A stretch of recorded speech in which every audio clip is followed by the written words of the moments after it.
මෝනින් මං අද මේ පෝක් එකක් හදන්න යන්නේ. ඉතින් පෝක් ටිකක් ගෙනාවා. මොකද මගේ අර සිස්ටර් ඉන්ලෝ ඇවිල්ලා ඉන්නවා. යාට ටිකක් ආසයි පෝක් කන්න. ඉතින් ඒ නිසා යාට පෝක් එකක් හදලා දෙන්න. මම ඉස්සර නම් පෝක් කෑවේ නැහැ. හැබැයි මට මේ පොඩි බබා හම්බෙන්නේ ඉන්නකොට පෝක් කන්න ආසාවක් තිබුණා. ඉතින් එදා ඉඳලා මම පෝක් කනවා. මම මේක අද ස්ටූ එකක් විදිහට තමයි හදන්නේ. මොකද මම චිකන් කරි එකක් මේ ටිකක් සැරට හැදපු නිසා මේක පොඩි ස්ටූ එකක් විදිහට තමයි හදන්න යන්නේ. හරි බලමු කොහොමද ඉතින් මම ඒක හදන්නේ කියලා. විදිහට සුද්ධ කරගෙන මේ සෝදගෙන තියෙන්නේ. දැන් මේකට අවශ්‍ය කලමනා ටික එකතු කරගන්න තමයි මම යන්නේ. මම ගම්බිරිස් කුඩු කහ කුඩු ආබ ටිකක් ඊට අමතරව සියඹර ටිකක් සෝයි සෝස් ටිකක් ඔය සෝස් ටිකක් දාගත්තා.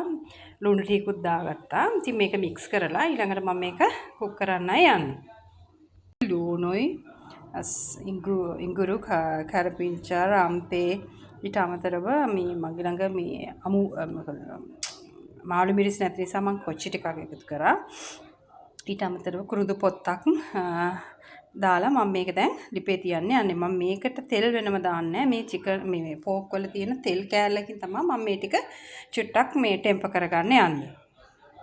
හරි මේ විදිහට මම ඒ ටික සේරම ඉතින් තියලා පොඩ්ඩක් රත් කර ගන්නවා. මේ පෝක් වල පොඩි තෙල් කෑල්ලකින් තමයි මම මේක පොඩ්ඩක් ටෙම්පර් කරගන්නේ.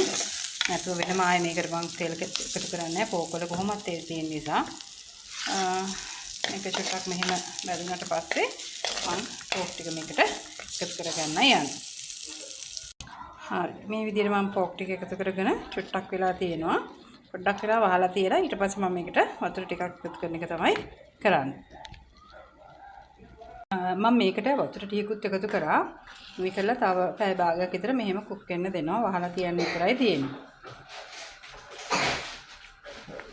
මේක වතුරෙන්ම මම කුක් වෙන්න දෙනවා. සාමාන්‍යයෙන් මම මේ වගේ ගොඩාක් තෙල් එන්නේ නැහැ. පෝක් කරියක් හැදුවත් වැඩි තෙල් එන්නේ නැහැ. අපි බලමු මේක අද මොකක් වෙයිද කියලා පෝක් කරියට. මේක මෙහිම කුක් වෙන අතරතුර මම තව ගම්බිරිස් ටිකක් එකතු කරගත්තා. මොකද සැර පොඩ්ඩක් මදි වගේ දැනුණා.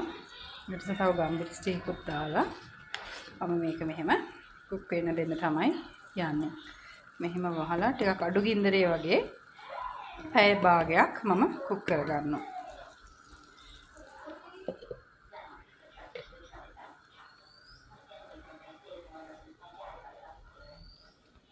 මගේ පෝක් කරිය මේ විදිහට තමයි ආවේ. දැන් මේක රෙඩි. මම ලිප ඕෆ් කරනවා. රසට තියෙනවා කියලා හිතනවා. ටිකක් මම බැලුවා ඇත්තටම රසයි. හරි අපි ඉතින් දැන් ලන්ච් එක සර්ව් කරන්න තමයි යන්නේ. ඉතින් අදත් ඔන්න සන්ඩේ ලන්ච් එක මේ විදිහට තමයි අරේන්ජ් කරගත්තේ. අදත් මගේ සිස්ටර් ඉන්නෝ ලන්ච් වලට එනවා. උදා වගේ මෙලෝ රයිස් හැදුවා. සලාඩ් එකක් හැදුවා. පොටේටෝ කරි එකක් හැදුවා. ඊට අමතරව මම සීනි සම්බල් එකක් හැදුවා.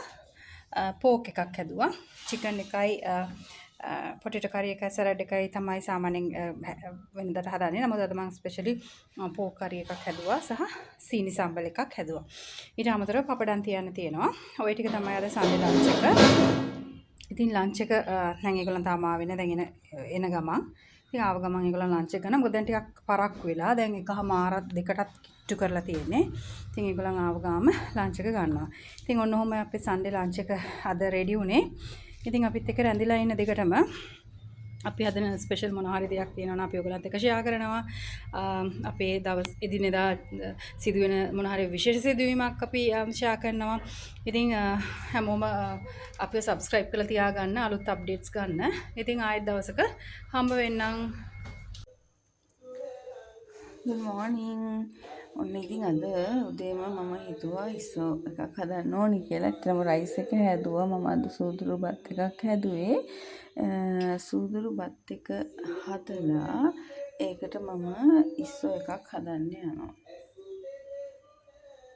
ඉතින් සූදුරු බත් එකට ගැලපෙන විදිහට ඉස්සෝ එකට මම මෙතන රම්පේ කරපිංචා අමුවෙරි සුදු ලුණු බේ ලීෆ් එකක් අරගත්තා. අපි ඒ ටික ඔක්කොම තෙල් චුට්ටක් දාලා බැලෙන්න ආරිමු. අපේ කරපිංචා ලුණු බැරිගෙන එනකොට මම මේකට ඉස්සෝ එක එකතු කරනවා. ඉස්සෝ එකට මම ඇඩ් කරලා තියෙනවා මිරිස් ඒ වගේම කහ කුඩු ලුණු කුඩු මම කලින් කොහොමද මම ෆ්‍රිජ් එකට දාගන්නකොට ඔක්කොම සුද්ධ කරලා මිරිස් ගම් මිරිස් ලුණු කහ කුඩු අත ගාලා තමයි දාන්නේ. ඉතින් මදි හරියට මම තව චුට්ටක් ඇඩ් කරලා තමයි ආපහු ඒක උයන්න ගන්න. ඉතින් මේකට මම සියඹලා ටිකකුත් එකතු කරගත්තා.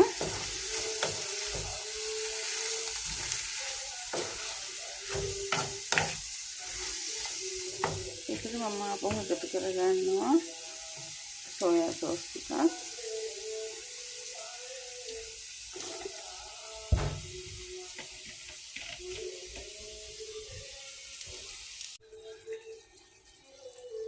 මේකට දැන් මම සෝයා සෝස්ුයි ඔයිස්ටර් සෝස් ටිකුයි එකතු කරගත්තා. මේ විදිහට. ඒ වගේම ඒකට මම එකතු කරගන්නවා ඩෙවිල් සෝස් ටිකක්. ඩෙවිල් සෝස් ටිකක්.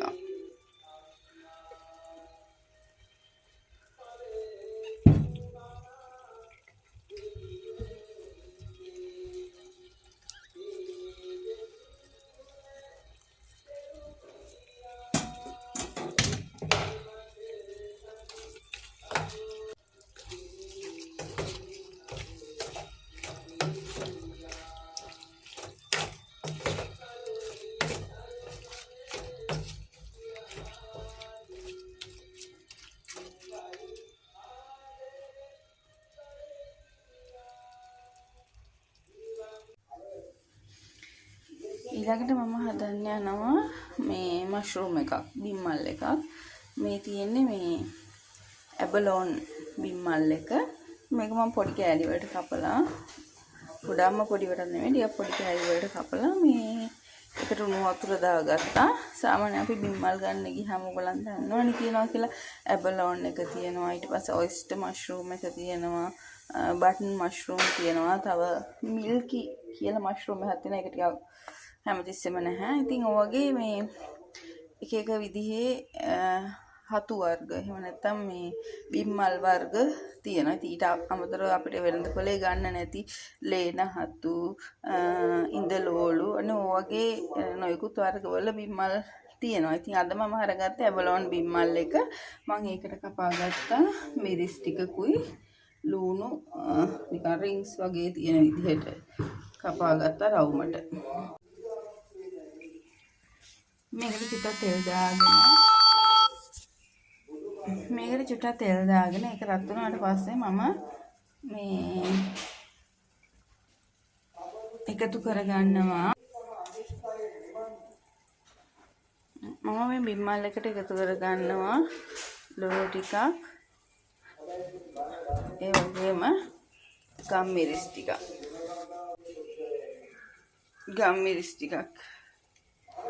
එකතු කරගන්නවා.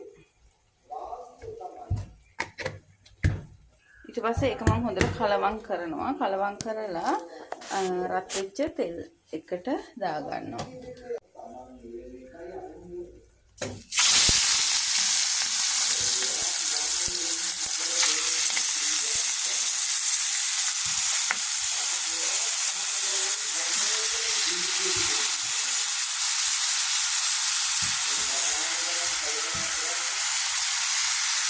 මේ විදිහට ඔක්කොම මෂ්රූම් ටික එකතු කරගන්නවා අර තෙල් එකට. මේකත් මම සෝයා සෝස් ටිකක් එකතු කරගන්නවා.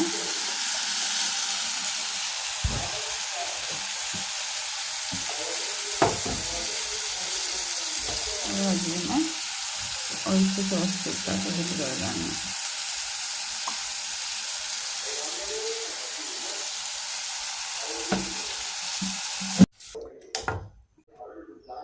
මේ විදිහට තමයි තියෙන්නේ.